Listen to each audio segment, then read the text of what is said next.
আমাদের সাদেকের ঘাটের পারাপারের একমাত্র নায়ক আমার ইসুফ কাকা। যদিও এখন বর্ষাকাল নয়, বর্ষাকালের মতোই নদী পারাপারে অনেক কষ্ট হচ্ছে মানুষের এদিক সেদিক পার হইতে। বাড়িতে আসলে এটা কিন্তু মিস হয় না, একবার হলে আমাদের ফেনী নদী থেকে ঘুরে যাইতে হয় আমার, নাহলে যে আত্মার খোরাক ওইটা আসে না আর কি। বৃষ্টি বাদলের মধ্যেও ইসুফ কাকার সান্নিধ্যে চলে আসলাম একটু, যে নদী পার হইতে ফিলিংসটা, অনুভূতিটা কেমন লাগে। এই জন্য অনেক কষ্ট হয়েছে, তবে সাথে আমার বাতিজা নীরব সহ।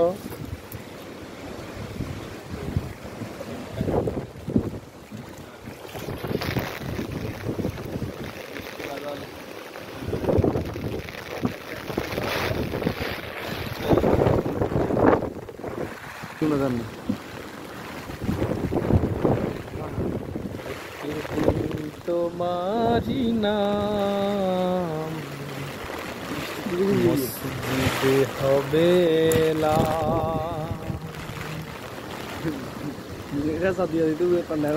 আমি এটা উৎসর্গ করতে চাই আমার বাতিজা যারা প্রবাসে রয়েছে, বিশেষ করে আমার বাতিজা রাহেল। তোমাকে খুব মিস করতেছি এই বরা মৌসুমে।